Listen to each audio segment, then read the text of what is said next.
સુરત શહેરમાં ઉધના ખાતે ભાજપ કાર્યાલય બહાર શહેર યુવા કોંગ્રેસ દ્વારા વિરોધ પ્રદર્શન કરવા પહોંચેલા કોંગ્રેસીઓની અટકાયત.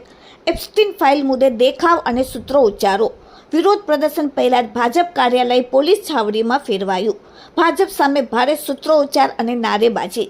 પ્રધાનમંત્રી નરેન્દ્ર મોદીનું એપ્સ્ટીન ફાઇલમાં નામ આવ્યું તેવો આક્ષેપો સાથે ભારે વિરોધ કર્યો. વિરોધ નોંધાવી રહેલા કોંગ્રેસીઓની મોટી સંખ્યામાં અટકાયત કરવામાં આવી. કોંગ્રેસ દ્વારા એઆઈ સમિતિનો વિરોધ કરવાની જાહેરાત સોશિયલ મીડિયામાં વાયરલ થતાના મેસેજ બાદ પોલીસ તંત્ર એલર્ટ મોડમાં આવી ગયું. કાર્યાલય ખાતે કાર્યકરોનો ઘસારો જોવા મળ્યો અને પરિસ્થિતિને ધ્યાનમાં રાખીને ડીસીપી, એસીપી, પીઆઈ સહિત ઉચ્ચ અધિકારીઓ સ્થળ પર હાજર રહ્યા અને પોલીસનો ચુસ્ત બંદોબસ્ત ગોઠવી દેવામાં આવ્યો. તેમ છતાં પોલીસ અને કોંગ્રેસી કાર્યકર્તાઓ વચ્ચે ઘર્ષણ જોવા મળ્યું. બીજેપી કાર્યાલય ખાતે પુતળા દહન કરે તે પહેલા તમામ કોંગ્રેસી કાર્યકર્તાઓની અટકાયતી પગલાં લેવાતા પોલીસ સાથે ઘર્ષણના દ્રશ્યો જોવા મળ્યા. Bureau report, daily India TV. હું શૈલેષ રાયકા, એક્સ કોર્પોરેટર, સુરત મહાનગરપાલિકા. છેલ્લા ઘણા સમયથી ભારતીય જનતા પાર્ટી અમેરિકા સામે નતમસ્તક થઈ રહી છે.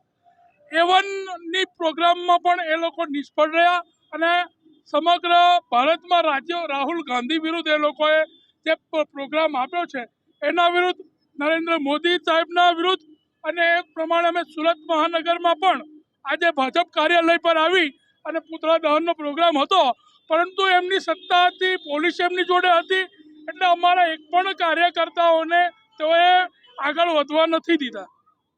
કાર્યકરો અટકાયત પણ કરવામાં આવી છે. જે કાર્યકરો જ્યાં દેખાય ત્યાં પોલીસોએ જોર હુકમથી એમને અટકાવી દીધા છે અને તાત્કાલિક એમની અટકાયત કરી છે. ઓકે. સિંહ, પ્રદેશ કોંગ્રેસનો મહામંત્રી. આજે કઈ જગ્યાએ શું વિરોધ?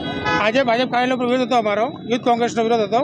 એમાં એપ્સ્ટીન ફાઇલમાં જે તરીકેથી મોદી સાહેબનો નામ આવ્યો છે એને લઈને આખા ભારતમાં વિરોધ છે એનો, અને અમે યુથ કોંગ્રેસવાળા પ્રોગ્રામ કરવા આવ્યા છીએ. આજે સુરતમાં શું વિરોધ હતો, કઈ પ્રકારે?